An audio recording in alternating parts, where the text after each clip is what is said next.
Gopinath Mohanty 20 April 1914 ଜନ୍ମ ହୋଇ 20 August 1991 ମୃତ୍ୟୁବରଣ କରିଥିଲେ। ସେ ଓଡ଼ିଶାର ପ୍ରଥମ ଜ୍ଞାନପୀଠ ପୁରସ୍କାର ସମ୍ମାନିତ ଓଡ଼ିଆ ଔପନ୍ୟାସିକ ଥିଲେ। ତାଙ୍କ ରଚନା ସବୁ ଆଦିବାସୀ ଜୀବନଚର୍ଯ୍ୟା ଓ ସେମାନଙ୍କ ଉପରେ ଆଧୁନିକତାର ଅତ୍ୟାଚାର ଉପରେ ପରିବେଷ୍ଟିତ ଥିଲା। ତାଙ୍କ ପ୍ରମୁଖ ରଚନା ଉପରେ ପରଜା, ଦାଦିବୁଢ଼ା, ଅମୃତର ସନ୍ତାନ, ଛାଇଆଲୁଅ ଗଳ୍ପ ଆଦି ଅନ୍ୟତମ। 1986 ଗୋପୀନାଥ ମହାନ୍ତି ଆମେରିକାର ସାନେଜାସ୍ ଷ୍ଟେଟ୍ ୟୁନିଭର୍ସିଟିରେ ସମାଜ ବିଜ୍ଞାନ ପ୍ରାଧ୍ୟାପକ ଭାବେ ଯୋଗ ଦେଇଥିଲେ। ତାଙ୍କର ଶେଷ ଜୀବନ ସେହିଠାରେ ହିଁ ଘଟିଥିଲା। ଓଡ଼ିଆ ସାହିତ୍ୟରେ ସ୍ୱାଧୀନତା ପରେ ପରେ ଗୋପୀନାଥଙ୍କର ଲେଖାଲେଖି ଆରମ୍ଭ ହୋଇଥିଲା। ସେ କାଳର ସାଧାରଣ ଲୋକ, ଆଦିବାସୀ ଓ ଅନ୍ୟାନ୍ୟ ଜନଜାତିର ଗାଉଁଲି ସରଳ ନିରଳସ ଜୀବନ ଧାରଣ ଆଦିକୁ ନେଇ ତାଙ୍କ ରଚନା ସମୃଦ୍ଧ ହୋଇଥିଲା।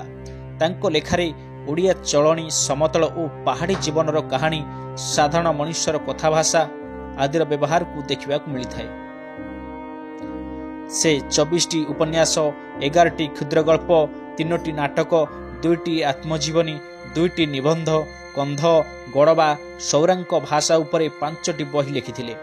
ଲିଓ ଟଲଷ୍ଟୟଙ୍କ ୱାର୍ ଆଣ୍ଡ ପିସ୍କୁ ଓଡ଼ିଆରେ ଅନୁବାଦ କରିଥିଲେ ଓ ତାଙ୍କର ଆଉ ଏକ ଅନୁବାଦ କୃତି ଥିଲା ଟାଗୋରଙ୍କ ଯୋଗାଯୋଗ। 5ଟି ଗଳ୍ପକୁ ନେଇ 1956 ମସିହାରେ ତାଙ୍କ ରଚିତ ଛାଇ ଆଲୁଅ ଗଳ୍ପ ସଂକଳନ ପରେ ତାଙ୍କ ମୃତ୍ୟୁର ବର୍ଷେ ପରେ 1992 ମସିହାରେ 5ଟି ଅଧିକ ଗଳ୍ପକୁ ମିଶାଇ ଛାଇ ଆଲୁଅର ପରିବର୍ଦ୍ଧିତ ସଂସ୍କରଣ ପ୍ରକାଶ ପାଇଥିଲା।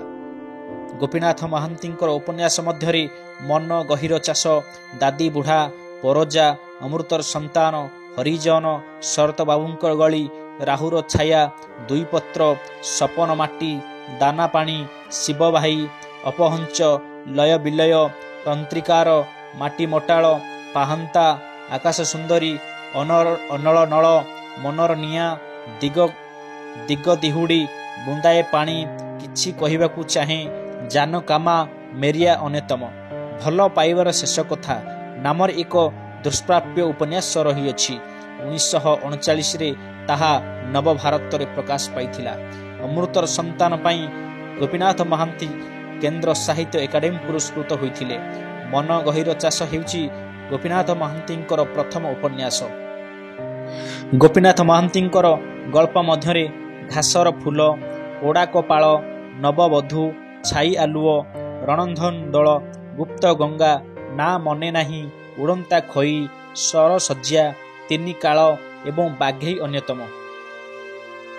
ଏବଂ ତାଙ୍କର ପ୍ରବନ୍ଧ ମଧ୍ୟରେ ପ୍ରେମର ନିୟତି, କଳାଶକ୍ତି ଓ ବାୟାବକ। ଏବଂ ତାଙ୍କର ଆତ୍ମଜୀବନୀ ହେଉଛି ସ୍ରୋତସ୍ପତି। ଏବଂ ଜୀବନୀ ମଧ୍ୟରେ ଦୀପମ୍ ଜ୍ୟୋତି, ଉତ୍କଳମଣି, ଧୂଳିମାଟି ସନ୍ଥ ଅନ୍ୟତମ।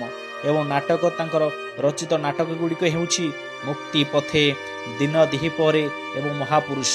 ଗୋପୀନାଥ ମହାନ୍ତିଙ୍କର ଅନୁବାଦ ଗୁଡ଼ିକ ହେଉଛି ଭାରତ ଆଜି ଓ କାଲି, ବୁଝା ମନ, ଯୋଗାଯୋଗ ଯାହା ରବୀନ୍ଦ୍ରନାଥ ଠାକୁରଙ୍କ ଉପନ୍ୟାସରୁ ଆସିଛି, କଥା ଭାରତୀ ବଙ୍କିମଚନ୍ଦ୍ର ଚାଟାର୍ଜୀଙ୍କ ଉପନ୍ୟାସରୁ ଆସିଛି, ଯୁଦ୍ଧ ଓ ଶାନ୍ତି 3ଟି ଭାଗ ଲିଓ ଟଲଷ୍ଟୟଙ୍କ ଉପନ୍ୟାସରୁ ଆସିଅଛି, ମୋ ବିଶ୍ୱବିଦ୍ୟାଳୟ ମାଇ ୟୁନିଭର୍ସିଟି ଗର୍କିରୁ ଆସିଅଛି। ସେ ଲିଓ ଟଲଷ୍ଟୟଙ୍କ ଲିଖିତ ପ୍ରସିଦ୍ଧ ରୁଷୀୟ ବହି ୱାର୍ ଆଣ୍ଡ ପିସ୍ରେ ଓଡ଼ିଆରେ ରୂପାନ୍ତରଣ କରିଥିଲେ।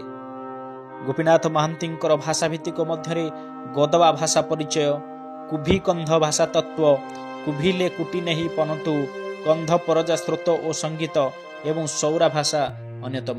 ଏବେ ଆସନ୍ତୁ ଜାଣିବା ଗୋପୀନାଥ ମହାନ୍ତିଙ୍କର କେଉଁ ସବୁ ଉପନ୍ୟାସ ଗୁଡ଼ିକ ଇଂରାଜୀରେ ଅନୁବାଦ କରାଯାଇଥିଲା। ଗୋପୀନାଥଙ୍କର 4ଟି ଉପନ୍ୟାସ ଯଥା ପରଜା, ଦାନାପାଣି, ଲୟ ବିଲୟ, ଦାଦିବୁଢ଼ା ଇଂରାଜୀରେ ଅନୁବାଦ କରାଯାଇଛି। ପ୍ରଥମ 3ଟି ବିକାମ କେଶରୀ ଦାସ ଓ ଶେଷଟି ଅରୁଣ କୁମାର ମହାନ୍ତିଙ୍କ ଦ୍ୱାରା ଅନୁବାଦ କରାଯାଇଛି। Favour and favour O Oxford university press ଦ୍ୱାରା 1987ରେ ପରଜା ପ୍ରକାଶ ପାଇଥିଲା। ତାଙ୍କର ଅନେକ ଗପ ମଧ୍ୟ ଇଂରାଜୀ ଓ ବାକି ଭାଷାରେ ଅନୁବାଦ କରାଯାଇଛି। ତେବେ ନିରୁତା ଓଡ଼ିଆ ଭାଷାର ବ୍ୟବହାରରେ ବଳିଷ୍ଠ ତାଙ୍କ ଲେଖାକୁ ଅନୁବାଦ କଲାବେଳେ ଅନୁବାଦମାନଙ୍କୁ ତାଙ୍କ ଲେଖାର ସେହି ଭାବକୁ ଅଣ ଓଡ଼ିଆ ପାଠକମାନଙ୍କ ପାଖରେ ପହଞ୍ଚାଇବାକୁ ଅନେକ କଷ୍ଟ ସ୍ୱୀକାର କରିବାକୁ ପଡ଼ିଛି। ଏବେ ଆସନ୍ତୁ ଜାଣିବା ଗୋପୀନାଥ ମହାନ୍ତି କେଉଁ କେଉଁ ପୁରସ୍କାର ସବୁ ପାଇଥିଲେ ଏବଂ ସମ୍ମାନିତ ହୋଇଥିଲେ। ପଦ୍ମଭୂଷଣ ପାଇଛନ୍ତି 1981ରେ, ଜ୍ଞାନପୀଠ ପୁରସ୍କାର 1973ରେ, ମାଟି ମଟାଣ ପାଇଁ ପାଇଥିଲେ। କେନ୍ଦ୍ର ସାହିତ୍ୟ ଏକାଡେମୀ ପୁରସ୍କାର 1955 ପାଇଥିଲେ ଅମୃତ ସନ୍ତାନ ପାଇଁ। ସୋଭିଏତ ଲ୍ୟାଣ୍ଡ ନେହେରୁ ପୁରସ୍କାର ପାଇଥିଲେ 1970। ଓଡ଼ିଆରେ ସର୍ଜନାତ୍ମକ ଲେଖା ପାଇଁ ୟୁଜିସି ତରଫରୁ 1979 ଫେଲୋସିପ୍ ପୁରସ୍କାର ପାଇଥିଲେ ଏବଂ ସମ୍ବଲପୁର ବିଶ୍ୱବିଦ୍ୟାଳୟରୁ ଡିଏଲ୍ଟି ଡିଗ୍ରୀ 1976 ପାଇଥିଲେ।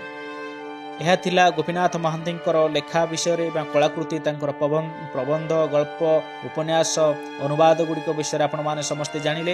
ଭିଡ଼ିଓଟି ଯଦି ଭଲ ଲାଗିଛି ଆପଣମାନେ ଗୋଟିଏ ଲାଇକ୍ କରିବେ, କମେଣ୍ଟ କରନ୍ତୁ, ସାଙ୍ଗସାଥିମାନଙ୍କୁ ସେୟାର କରନ୍ତୁ ଏବଂ ପିଡିଏଫ୍ ପାଇବାକୁ ଚାହୁଁଥିଲେ ଆପଣ ଭିଡ଼ିଓର ଡେସ୍କ୍ରିପ୍ସନକୁ ଯାଇକି ଟେଲିଗ୍ରାମ ଲିଙ୍କରେ ଜଏନ୍ ହୋଇଯାଆନ୍ତୁ ଏବଂ ପ୍ରତ୍ୟେକ ଷ୍ଟଡି ମେଟେରିଆଲ ଆପଣ ଟେଲିଗ୍ରାମ ଚ୍ୟାନେଲରୁ ଡାଉନଲୋଡ୍ କରନ୍ତୁ।